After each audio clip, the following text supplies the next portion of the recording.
Muy buenas noches y bienvenidos como todos los lunes a nuestro espacio de reflexión sobre finanzas personales, ahorro e inversión. Soy Luis Alberto Iglesias de Value School y esto es El Foco.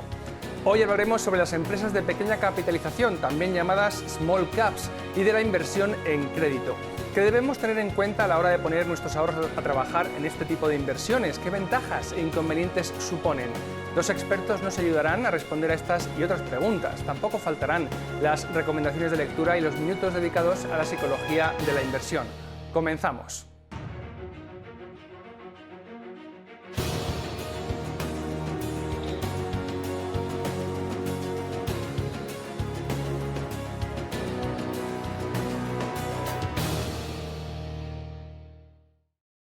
Repasemos las noticias más relevantes de la prensa financiera nacional e internacional. Desde la redacción de Negocios Televisión, Leticia Larraz nos resume lo más destacado. Comenzamos hablando de expansión. Ahí lo tenemos esta mañana. En portada, la Caixa prepara su vuelta a Agbar. Criteria Caixa, el holding no cotizado que gestiona el patrimonio de la Fundación La Caixa, analiza la posibilidad de entrar en aguas de Barcelona tras la OPA de Veolia sobre Suez. También en primera plana encontramos una entrevista a Antonio Rubio, secretario general de Prosegur, que asegura que quieren convertirse en el tercer gran grupo de seguridad en Estados Unidos. Lugar preferente ocupa hoy en 5 días la entrevista con la ministra de Transición Ecológica. Teresa Rivera habla sobre la luz y apunta que no todo pueden ser dividendos para las eléctricas y que éstas deben compartir sus altos beneficios con los clientes. Además, automoción, acero, química y construcción alertan de la falta de suministros y del acaparamiento chino. En El Economista, la Unión Europea pide explicaciones a Díaz de la reforma de los convenios. La Comisión Europea exige un informe previo sobre la negociación colectiva. También se hace eco la cabecera del plante de Pere Aragonés, que no recibió a Felipe VI a su llegada al Mobile World Congress, pero sí se sentó con el monarca en la cena inaugural. Además, informa de la apuesta por un sistema híbrido de las tecnológicas en la vuelta a la oficina, con 3 días de trabajo presencial y 2 en casa. En portada de Financial Times, la prohibición de Reino Unido de la mayor plataforma de intercambio de Bitcoin, Binance, desde este mismo 30 de junio. También recoge la cabecera la negativa de la tenista Serena Williams a participar en los Juegos Olímpicos de Tokio. Por último, en The Wall Street Journal continúa el seguimiento a ese derrumbe de un edificio en Florida, donde se eleva el número de fallecidos, con más de un centenar de personas todavía desaparecidas. Las causas del colapso siguen sin esclarecerse. Continuamos en El Foco. Cuando un inversor piensa en compañías en las que invertir, suele venirle a la mente nombres de grandes multinacionales que lideran los principales índices de renta variable como el IBEX 35 español, el DAX alemán o el Dow Jones estadounidense. De hecho, y se trata de una tendencia especialmente marcada en España, los inversores suelen colocar sus ahorros en los pesos pesados de los índices de su país, también llamados blue chips. En nuestro país, estos pesos pesados son títulos como Banco Santander, Iberdrola o Repsol. En el caso de Telefónica, sus acciones son tan populares que hasta tienen nombre propio, Matildes. Pero en el mercado continuo hay mucha vida más allá de las Matildes. En el parquet español se negocian más de 130 compañías y el IBEX se compone solamente de 35. El resto, a grandes rasgos, son compañías cotizadas de pequeña capitalización, las denominadas small caps o chicharros en el argot patrio. Estas compañías de menor tamaño representan, cómo no, oportunidades de inversión. ¿Qué debemos tener en cuenta a la hora de invertir en ellas una parte de nuestro patrimonio? Por otro lado, la renta fija es el instrumento de inversión favorito de los españoles, probablemente gracias a muchos directores de oficina bancaria con objetivos comerciales que cumplir. Se puede pensar en la renta fija como una manera conservadora de invertir nuestros ahorros, que no nos da sustos, aunque tampoco alegrías, pero ¿hay alguna forma de sacarle mayor partido? ¿Podemos plantear nuestras inversiones en renta fija en otros términos?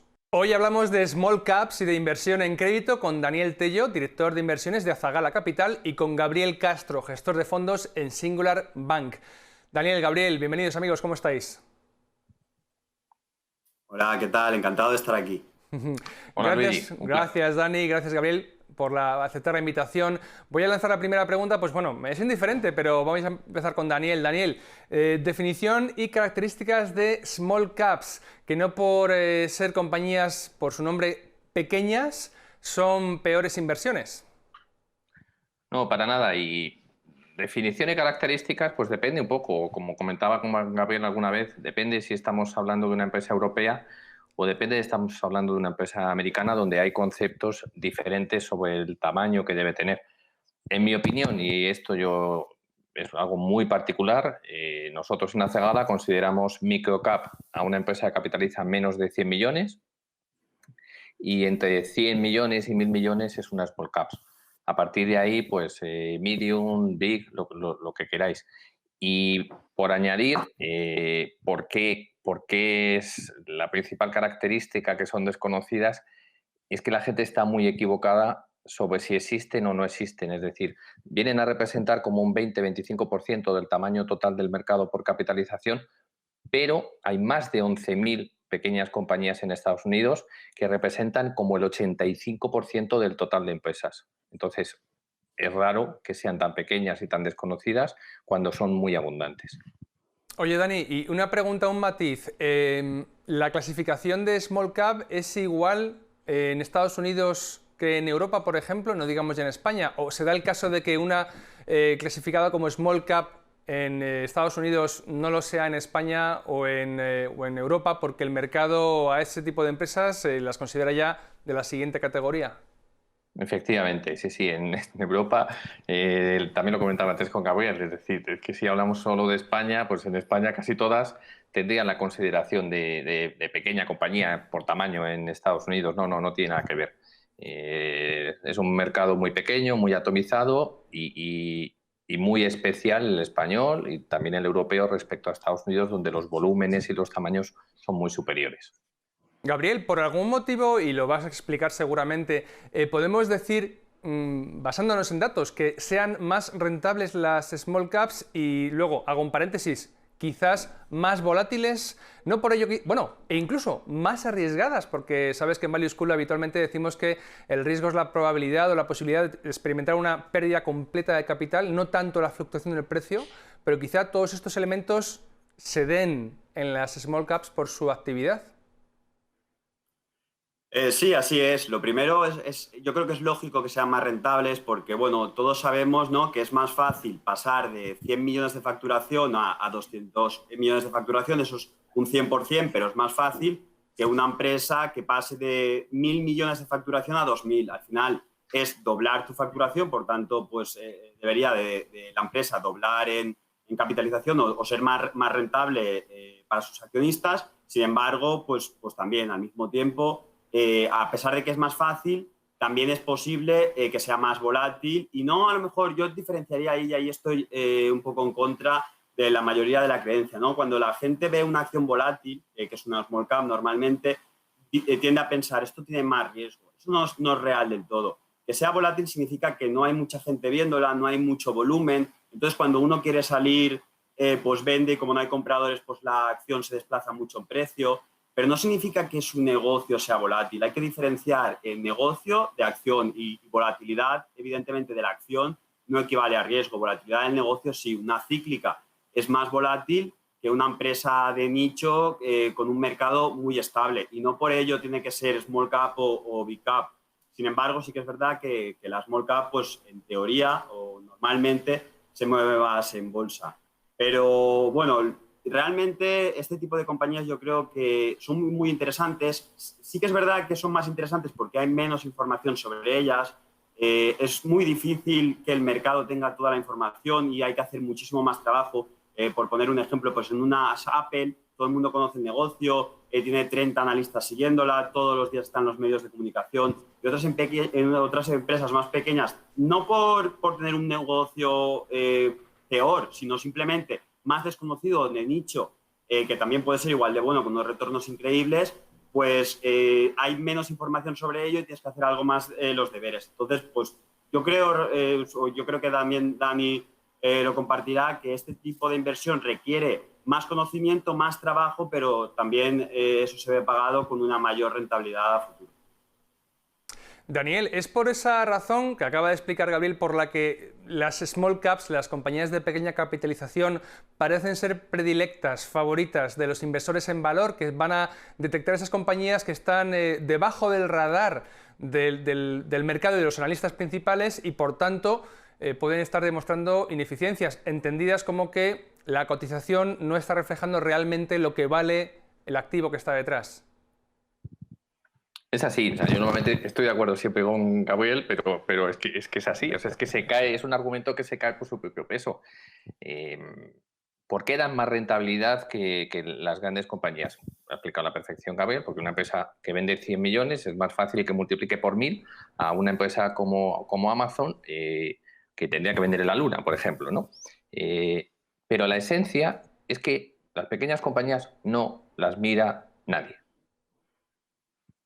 Y pongo un ejemplo, nosotros en la carta anual del fondo hemos contado la última posición que hemos hecho en Parks America, pues Parks America en apenas un mes ha duplicado la cotización, ha multiplicado por 2 la cotización.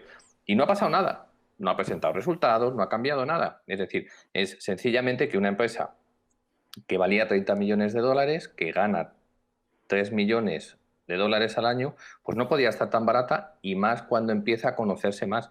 Entonces, no las mira nadie y el mercado de inversores profesionales o institucionales no las puede comprar por su tamaño y por su liquidez. Tienen que esperar a que ese tipo de compañías ha multiplicado por muchas veces su precio. Yo recomiendo a todo el mundo que vea la historia de Expel, que es una empresa que ha hecho un 5000%, para que entienda cuándo empiezan a entrar los fondos más grandes en ese tipo de compañías. Si nosotros somos capaces de identificar esas compañías antes que la puedan comprar los fondos más grandes, le garantizo una rentabilidad excepcional a todo el mundo que sepa hacer correctamente su trabajo, como decía Gabriel, porque no hay analistas profesionales que nos sigan, porque no hay research que te informe sobre la compañía. Te lo tienes que hacer tú mismo, es un proceso muy duro, hace mucho frío y muy solitario, pero si aciertas, la recompensa compensa. Daniel, antes de pasar a la siguiente pregunta, una observación sobre las trampas de valor. Te lo digo porque he mencionado antes los gestores de valor, los fondos value, que lo están empezando a hacer bien ya en lo que va de año 2021, pero en los últimos años no lo han hecho muy bien, y se criticaba mucho que posiblemente es que estaban comprando empresas, efectivamente, debajo del radar de los grandes del mercado, de los grandes fondos, pero por buenas razones, que invertir en ellas quizá fuese esto que llaman una trampa de valor. Explícanos el concepto, por favor, y bueno, si quizá en esta categoría de empresas se pueda dar más habitualmente. Sí, lógico. Lógico, porque cuando hay ausencia de información, pues tendemos a pensar que el mercado es tremendamente ineficiente. Y el mercado no es tan ineficiente, el mercado no es tonto. Lo que pasa es que el mercado es impaciente. Y determinadas valoraciones a determinadas empresas pues, tienen todo el sentido del mundo. ¿Por qué?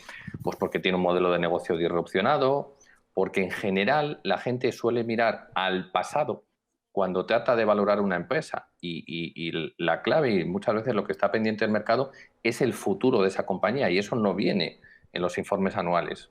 Entonces, es muy importante conocer el modelo de negocio de una empresa, tener un pensamiento independiente, alejado del ruido, para identificar esas trampas de valor.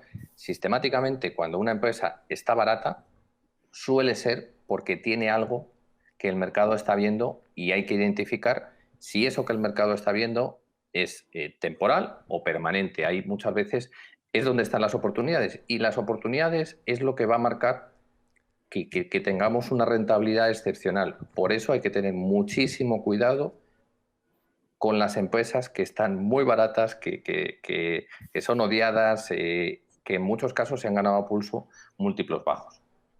Muy bien, Gabriel, vamos a cambiar de tema porque hoy vamos a hablar también de la inversión en crédito, en deuda, de la famosa renta fija. ¿Es tan tranquila como se dice habitualmente, como se tiene, por entendido este tipo de activos, y tan pobre inversión? Porque bueno, la sabiduría popular plantea renta fija para aquellos que están dispuestos a ganar poco con tal de que no se mueva mucho. ¿Es así? A ver, depende, ¿no? La renta fija es también un campo muy amplio. Evidentemente, especialmente en estos tiempos donde los tipos de interés están tan deprimidos y ya llevamos tiempo con esta política de los bancos centrales, ¿no?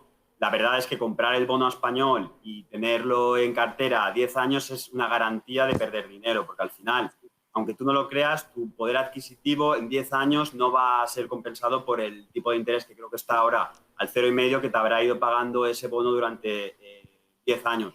Entonces, mirándolo, entendiéndolo de la perspectiva que todo el mundo conoce, que es comprar deuda de Estado, deuda corporativa cuasi Estado, que son bonos AAA, pues ahora mismo sí.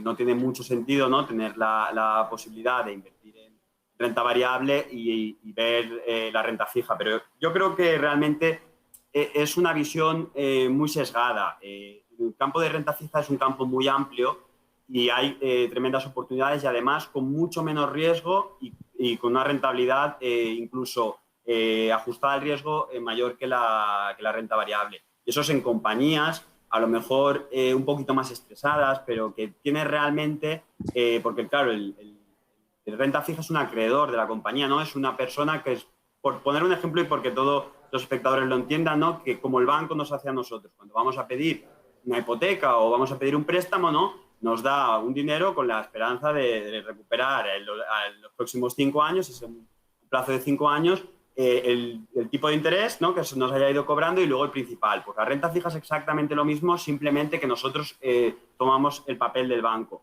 Pero realmente en empresas que a lo mejor están en unas condiciones un poco más difíciles, yo creo que ahí sí que hay una oportunidad muy buena. Y es tan buena la oportunidad porque muy poca gente lo hace. Especialmente en España, a mí me cuesta encontrar gente que realmente haga este tipo de renta fija que no sea Tello, que con él hemos compartido varias inversiones y la verdad es que todas con bastante éxito por ahora.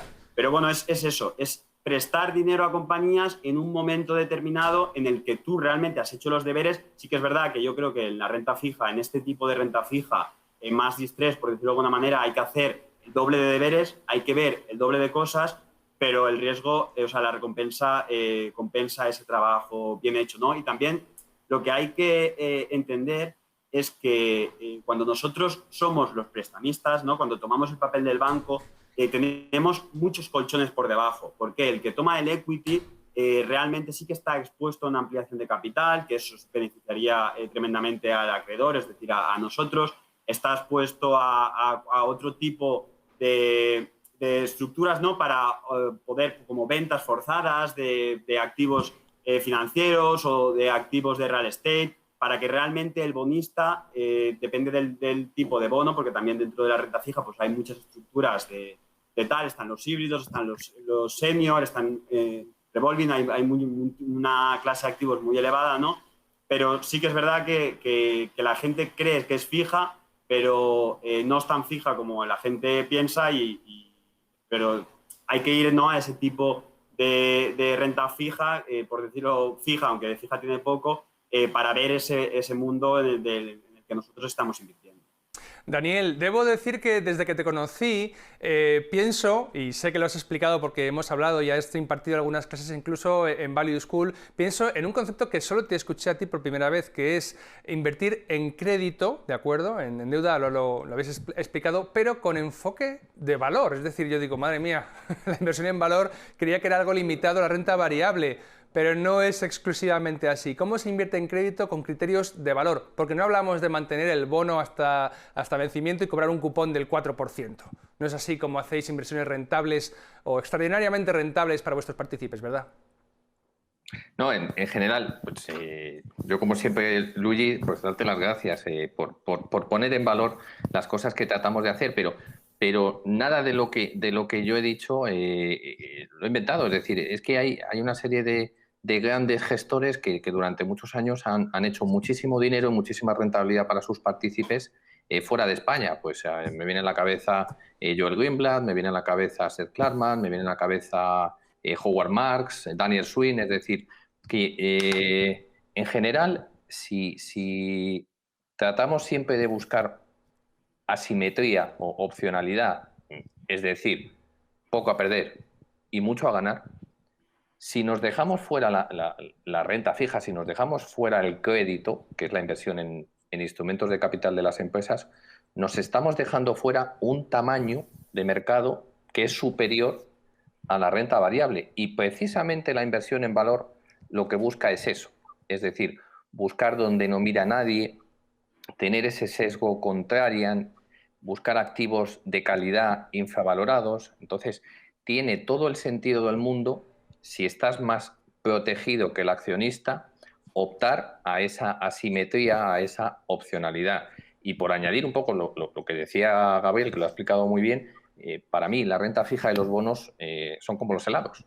Todo el mundo piensa que son iguales y tienes infinidad de sabores diferentes.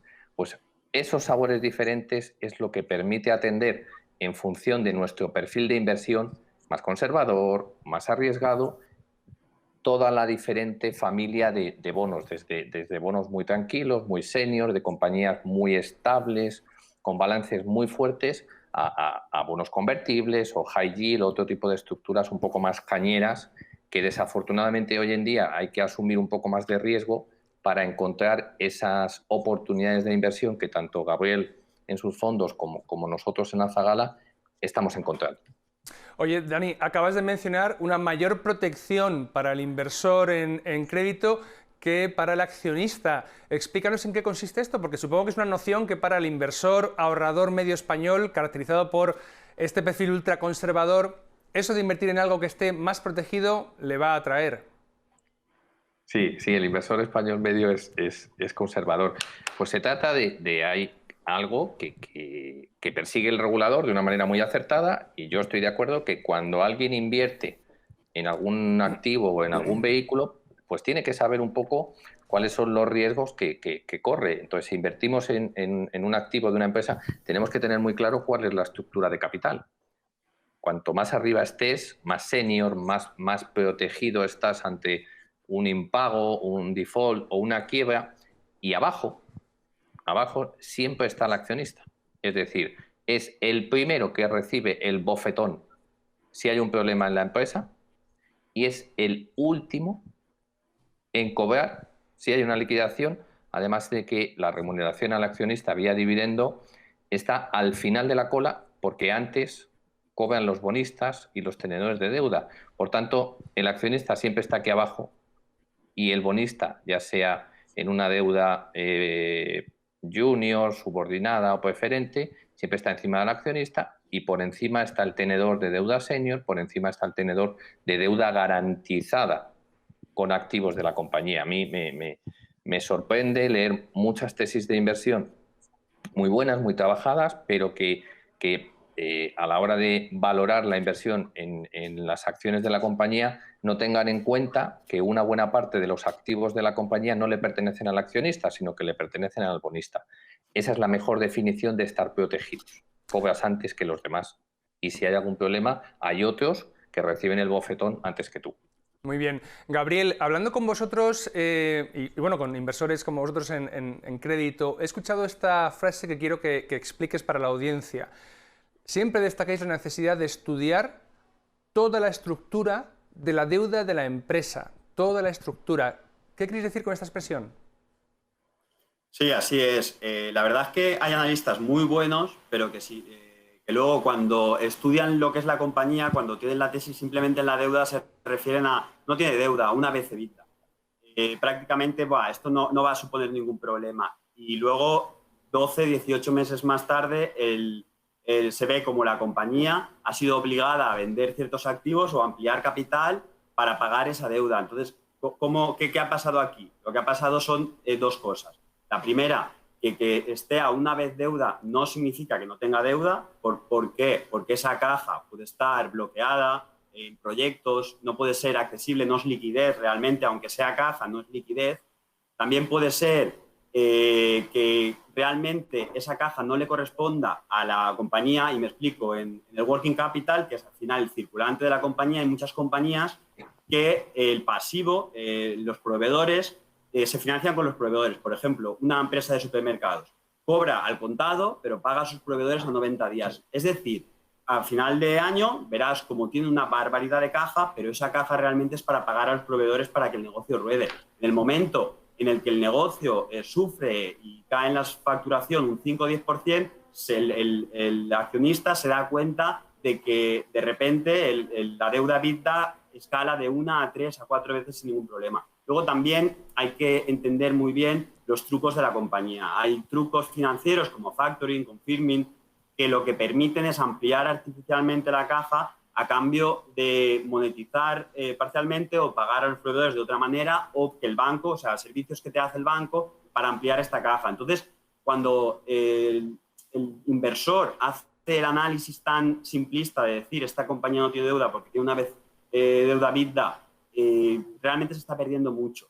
También veo que muy poca gente se estudia los vencimientos. ¿Cuándo son los vencimientos? No es lo mismo tener 5 veces deuda EBITDA y tener los vencimientos en el 2026 y en el 2027, que hay mucho tiempo hasta que, a no ser que haya algún covenant que te obligue a hacer un movimiento anteriormente, ¿no? Hay mucho tiempo para poder hacer frente a esa deuda, que tengas 2 veces EBITDA y aparezca el coronavirus y tengas que refinanciar un bono de 1.000 millones en marzo o en abril, que vas a tener que acudir al mercado a ampliar capital o malvender activos o hacer algo. Entonces, es eso. Hay mucha gente que le presta muy poca atención a la deuda o a qué tipo de deuda está la compañía emitiendo o haciendo, cuando ahí realmente hay un detalle que te aporta mucho valor y te da una ventaja competitiva frente al resto de inversores si realmente has hecho bien el trabajo. Y eso es un poco la explicación de la frase que comento. Te voy a pedir explicación de otro término que te he escuchado ahora mismo, un covenant. Ya veis que esto es una especie de campo de minas para los que estamos acostumbrados a escuchar sobre renta variable. ¿Qué es eso, Gabriel? Sí, así es. Un covenant es al final unos requisitos que pide el bonista, ¿vale?, el acreedor de la compañía, que se tienen que cumplir, y si no, está obligado la compañía a hacer frente a esa deuda aunque no haya llegado a vencimiento. Es decir, si la compañía emite un bono a 5 años, ¿vale? Entonces, en 5 años, hasta los 5 años simplemente habrá pagado intereses y en 5 años tendrá que devolver el principal. Sin embargo, el covenant es que nunca tenga menos de 3, o sea, que nunca pueda tener más de 3 veces deuda EBITDA. Y de repente la compañía, en el coronavirus, el EBITDA se le cae de repente, ¿no?, y pasa de 3 veces deuda EBITDA. O realmente se negocia con los bonistas: oye, este covenant, no, estas restricciones, eso ha sido una cosa temporal, no sé qué, vamos a negociarlas. O el bonista está en todo su derecho de decirle: vale, la deuda es dentro de 5 años, pero me la pagas hoy. Entonces, claro, eso es un riesgo muy elevado para la compañía y para el inversor, para el accionista, porque si en condiciones, en medio del coronavirus o en condiciones de una crisis, te hacen hacer frente a un pago de una gran cantidad, ¿no?, que no esperabas, lo que tienes que hacer, pues, es ampliar capital. Y ampliar capital y diluir, sobre todo en un momento de estrés, afecta muy, muy negativamente al accionista. Sin embargo, es una palanca, ¿no?, que tiene el bonista para recuperar su dinero. Muy bien. Daniel, vamos a hablar sobre convertibles y te voy a pedir también una explicación de la siguiente frase que he encontrado preparando la entrevista de hoy. La frase era la siguiente: la rentabilidad histórica de los convertibles está muy cerca del equity, con mucha menor volatilidad. ¿Esto en román paladino qué significa?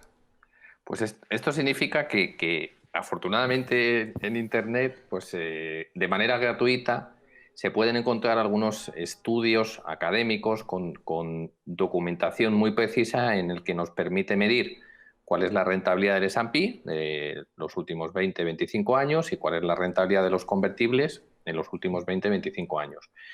Yo recomiendo a todo el mundo que tenga interés en esto y quiera saber por qué se ha producido esto, que busque una casa de convertibles americana que se llama Calamos, que empieza por C, y ahí ves perfectamente que si la rentabilidad del S&P ha sido del 10%, los convertibles te han dado entre el 9 y el 9,5. ¿Por qué se ha producido esto? Porque en determinados momentos, siendo la renta variable el activo más rentable, la inversión en convertibles te permite acercarte a esas rentabilidades. Si alguien quiere más información, es un buen sitio, Calamos, donde empezar a aprender un poco por qué se ha producido esto. ¿Qué es un bono convertible? Pues un bono convertible, ¿lo contesto yo? ¿Queréis? Sí. Por ejemplo, antes... Sí, ya que estabas. Un bono convertible, tenemos un bono normal, que paga un cupón cada año y a vencimiento te devuelven el principal, y un bono convertible incorpora esas mismas características, es decir, tú le prestas a la compañía un dinero durante 5 años y la compañía a cambio te paga un cupón, que son los intereses anuales, pero además incorpora una opción de compra sobre las acciones de la compañía. ¿Qué significa? Que si durante esos 5 años la acción de la compañía, la cotización, supera un determinado precio, que lo llamamos strike, es cuando se ejecuta a disposición del bonista o de la compañía, depende de lo que venga en el folleto del bono, que tú ya no tienes ese bono, sino que tienes acciones. Por poner un ejemplo muy sencillo, Amadeus el año pasado emitió un convertible cuando la acción estaba a 39 euros, la ejecución, el strike de ese convertible estaba a 54,5 euros, todos los años te paga el 1,5 y el bono ahora que está en 64 significa que el que haya comprado la acción en 39 hasta 64 pues ha ganado casi un 70% y el que comprara el bono, aparte del 1,5, ha ganado en el entorno de 40-45%. Es decir, es un bono normal, pero que además incorpora la posibilidad de optar a una rentabilidad superior si la acción sube por encima de un determinado nivel. Perfecto. Gabriel, os voy a preguntar sobre algo en que sé que diferís y sale del tema de los small caps y de la inversión en crédito, que es la gestión de la liquidez, la forma en que gestionáis esta parte, este activo, que el dinero es un activo, evidentemente. Gabriel, tú planteas que hay que estar fully invested, como se dice, ¿no? Plenamente invertido. ¿Por qué? Sí, bueno, a ver, la realidad, y lo matizaría, ¿no? Siempre que encuentras oportunidades, hay que estar siempre invertido. Y es simplemente porque es muy difícil saber cuándo el mercado va a corregir. A veces corrige, pues no sé, porque estornuda Donald Trump, ahora Biden, porque dice alguna cosa o porque han salido unos datos malos de China. O sea, nunca se puede saber cuándo el mercado va a corregir. Y estar fuera del mercado, ¿no? Realmente estás perdiendo el tiempo de poder componer. La realidad, y como experiencia personal, muchas veces he intentado, creo que el mercado ha subido demasiado, ahora toca corregir, vamos a vender un poco de la cartera y a tener algo de liquidez. No realmente por las compañías, porque las compañías me seguían pareciendo estupendos negocios, estupendas inversiones a 3, 4 años, 5 años, 10 años vista, sino porque esa euforia, ¿no?, que sentía en el mercado de que ahora era momento de corregir. Y normalmente pues las acciones que más han subido, ¿no?, o que se consideran inversión en valor, pues tienen esa más volatilidad o ese más odio, y cuando hay una corrección de mercado pues suelen caer más. Voy a ser más listo que nadie, voy a vender y luego voy a comprar en mínimo. Lo que me ha pasado es que al vender, con la experiencia, es que en los próximos 3-4 meses es cuando más ha subido el mercado. Y entonces me he quedado como fuera, y realmente luego cuando ha empezado a corregir el mercado, he terminado comprando por encima del precio del que vendí. Entonces, basado en mi experiencia, soy muy malo haciendo timing, ¿no?, sabiendo cuándo vender, sabiendo cuándo comprar. Si realmente me gusta una compañía a 3-4 años, también es verdad que lo combinamos con algo que le llamamos momentum, que es buscar un catalizador en la compañía, tanto bien resultados o operaciones corporativas o algo así, lo combinamos un poco para tener una mejor rentabilidad, pero la realidad es que vender simplemente por tener esa liquidez nos está drenando rentabilidad en los fondos. Y como realmente nuestro mandato, o depende del tipo de fondo, pero realmente nuestro mandato no es tener poca volatilidad o reducir la volatilidad, sino obtener la mayor rentabilidad posible, siempre y cuando veamos oportunidades en el mercado, creemos que lo mejor es estar full invested. Daniel, tu planteamiento es diferente. ¿Con qué propósito gestionas la liquidez de la manera en que lo haces? Con un propósito que en nuestro caso creo que tiene todo el sentido del mundo, y eso no significa que nosotros seamos mejores o peores que la gente que está casi 100% invertido. 100% invertido no puedes porque tienes que tener siempre el coeficiente de liquidez de los fondos, pero en general en España se invierte entre un 95 y un 97% en la mayoría de los fondos. Nosotros no, nosotros tenemos siempre entre un 15 y un 30% de liquidez. ¿Y eso qué significa? Pues que cuando el mercado es alcista pareces idiota, y que cuando el mercado es bajista pues te ha tocado la lotería. Pero no es eso. Es decir, nosotros siempre tenemos liquidez por 3 motivos. Lo primero, no sabemos predecir el futuro y vivimos en un mundo con incertidumbre, y precisamente tener liquidez es lo que te permite protegerte de esos sucesos que van a ocurrir y que pueden alterar el precio de las cosas. Segundo, Cuando tienes un fondo de inversión, tu principal prioridad es proteger el patrimonio de tus partícipes. Y como bien decías al principio, España es un país que tiene una mentalidad conservadora. Pues nosotros en Azagala, teniendo una posición elevada en liquidez, demostramos en marzo que somos capaces de caer mucho menos que el mercado. Nosotros en marzo caímos un 17, cuando el mercado cayó un 30, un 35. Y tercero, tener esa posición elevada de liquidez es lo que nos permite aumentar la exposición a ese tipo de compañías que nosotros buscamos de manera obsesiva, con compañías pequeñas, de nicho, con activos únicos o que están construyendo activos únicos y que son capaces de competir y crecer. Y ese tipo de compañías es el que te va a dar esa rentabilidad diferencial si encima las compras en momentos de máximo pánico y volatilidad, como ocurrió en marzo, a precios de derribo, a vendedores forzados, que precisamente se convierten en vendedores forzados porque no tienen liquidez.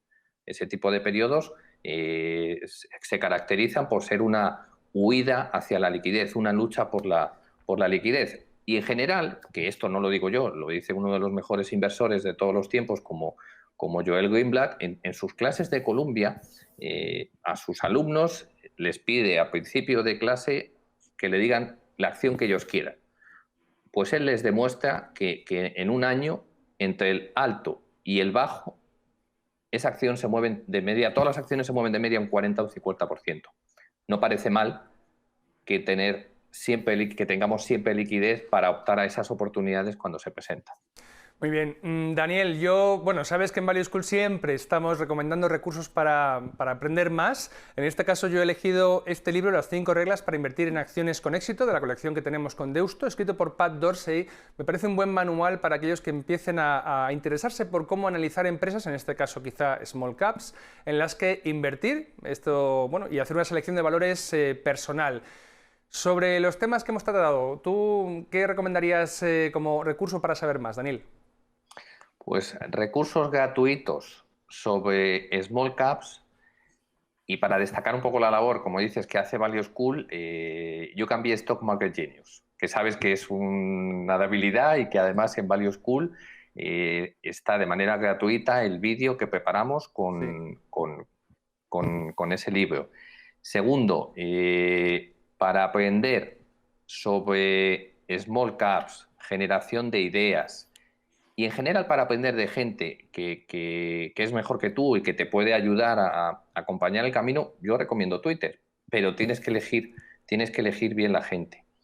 Y tercero, para aprender más sobre deuda, estructura de capital, bonos, préstamos, yo recomiendo un libro que es de los poquitos que yo conozco, que está en castellano, que se llama Fundamentos de Financiación Corporativa, que además está prologado por Daniel Lacalle. A mí me parece una maravilla, sinceramente. No hay un libro en castellano que explique de una manera tan sencilla y tan comprensible conceptos que a la gente le resultan complejos. Por tanto, esas son mis 3 recomendaciones. Estupendo, muchas gracias. Yo recomiendo a los espectadores que vayan al canal de Value School y busquen Daniel Tello, porque tenemos varios webinarios. Uno dedicado a Joel Greenblatt, al libro que has mencionado y a otro más, y luego también clases magistrales que nos has brindado, maravillosas siempre. Gabriel, ¿cuáles son tus recomendaciones? A mí aquí permitirme ser contraria y no recomendar ningún libro de inversión. Yo lo que creo es que ya hay muchísimas recomendaciones, sobre todo si vamos a Value School, pero cuando ya hemos leído 10, 15 libros, lo que hay que hacer es realmente ir a ver compañías, mirarse sus presentaciones, sus Capital Market Day, hablar con gente de inversión, analistas, seguramente sea Tello o a mí mismo. Nos escribís por Twitter, os contestaremos cosas. Realmente poner los codos y empezar realmente a trabajar sobre el terreno, ¿no? Porque al final en los libros es todo muy teórico y la verdad es que primero tienes que tener un concepto teórico, pero mucha gente se queda con el concepto teórico y no se mete en el barro. Yo lo que recomiendo es meterse en el fango, ¿no? Que es algo que cuesta muchas veces es lo que veo. Mucha gente está muy bien preparada, muy bien formada, incluso con títulos excelentes como el CCA, y realmente no ha bajado al barro ninguna vez y la primera vez que baja se nota. Y es eso, pues es al final experiencia ahí. Y por recomendar un libro también, aunque no de la inversión, sino de filosofía, y que es algo que vosotros en Value School y y tú mismamente lo lleváis al extremo, un libro de filosofía que se llama Give and Take de Adam Grant.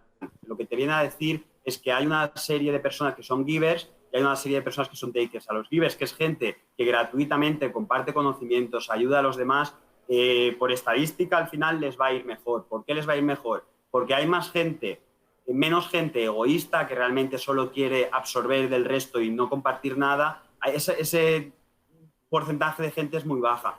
La mayor porcentaje de gente es gente que se siente en deuda contigo, y si realmente tú estás ayudándole de alguna manera o compartiendo tus conocimientos, es gente que también busca la manera de ayudarte. Entonces se demuestra que los mayores givers son los que realmente, o esa clase de gente es lo que realmente tiene éxito en la vida.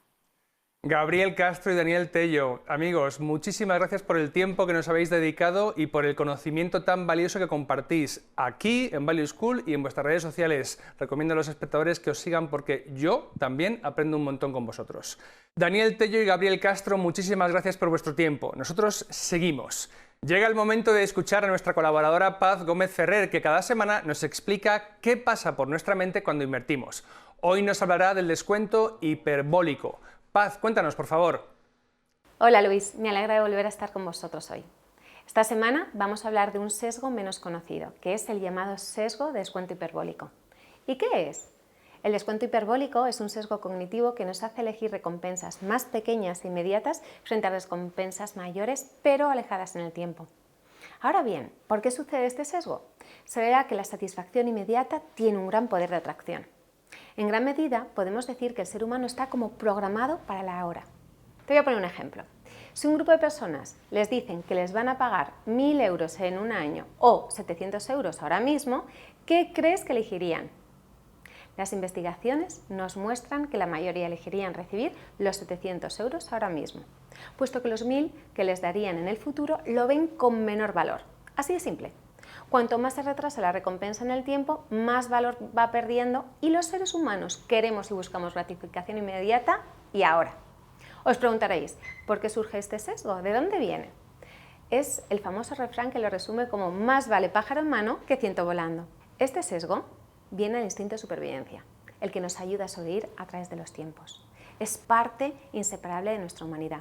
Cabe resaltar que surgió como una respuesta a la escasez e incertidumbre, fenómenos que son cada vez menos comunes debido a que gracias al desarrollo nuestras sociedades son capaces de producir más comida, más bienes y más servicios de los que necesitamos para meramente sobrevivir. Es por esto último que nuestros cerebros de cazadores-recolectores necesitan constante supervisión de nuestro cerebro racional y consciente. Fijaos, el descuento hiperbólico no solo afecta a nuestros propósitos, sino que también a nuestras decisiones de compra y nuestra capacidad de ahorro en general. En las decisiones de inversión a largo plazo, este sesgo nos lleva a que haya una preferencia por consumir hoy en lugar de ahorrar para mañana. Puede llevar a que el inversor deshaga una inversión pensada a largo plazo y adecuada para su perfil debido a una evolución eventualmente atractiva de los mercados o a la aparición de productos financieros más rentables. Por este motivo, el inversor altera los objetivos iniciales y eso conlleva costes y riesgos asociados. La dificultad que tenemos de controlar este yo impulsivo se debe a lo que es el anclaje que tenemos en el presente, a lo inmediato, lo que explicaría también por qué nos cuesta tanto ahorrar. Ahora bien, y sabiendo todo esto, ¿cómo hacemos para gestionarlo? Pues bien, debemos desarrollar la capacidad de sacrificar esta gratificación inmediata y valorar el futuro. Esto es clave en la educación financiera. No significa que haya que malvivir, ni tampoco significa que sea malo gastar dinero para disfrutar hoy. Simplemente no debemos perder de vista los objetivos importantes y ser conscientes de cómo nuestras decisiones diarias pueden bien mejorar o complicar nuestro bienestar financiero y el logro de nuestros sueños. También existen trucos y técnicas que nos permiten esquivar esos impulsos y facilitar el ahorro, incluso a pesar de nosotros mismos. También existen trucos y técnicas que nos permiten esquivar esos impulsos. Algunos de los consejos más fiables empiezan por organizar tus finanzas para controlar lo que gastas, automatizar los ahorros a través de aplicaciones móviles, por ejemplo, que te permiten ahorrar sin darte cuenta, o convertir el ahorro en algo fijo cada mes, es decir, ahorrar al principio del mes, no lo que sobra al final. Para tomar decisiones financieras siempre podemos contar con especialistas en el campo de las finanzas personales para reducir este sesgo. El asesor analiza las cosas con cierta distancia, lo que le aporta perspectiva y te puede ayudar a dar un planteamiento racional a las decisiones financieras. Además, él cuenta con la formación y la experiencia específica para esa tarea. Y por supuesto, siempre estará ahí Value School, que os acompañará en vuestras distintas fases como inversor. Nos vemos la semana que viene. Muchas gracias por tus lecciones, Paz. La semana que viene pondremos el foco en la inversión en valor. Explicaremos en detalle su evolución, su método, sus diferentes enfoques y dónde podemos aprender a invertir de esta forma. Os emplazamos al próximo lunes a las 8:30 de la tarde en Negocios Televisión. Y como siempre nos podéis seguir en la web de Value School, www.valueschool.es, y en nuestro canal de YouTube. Hasta la próxima semana.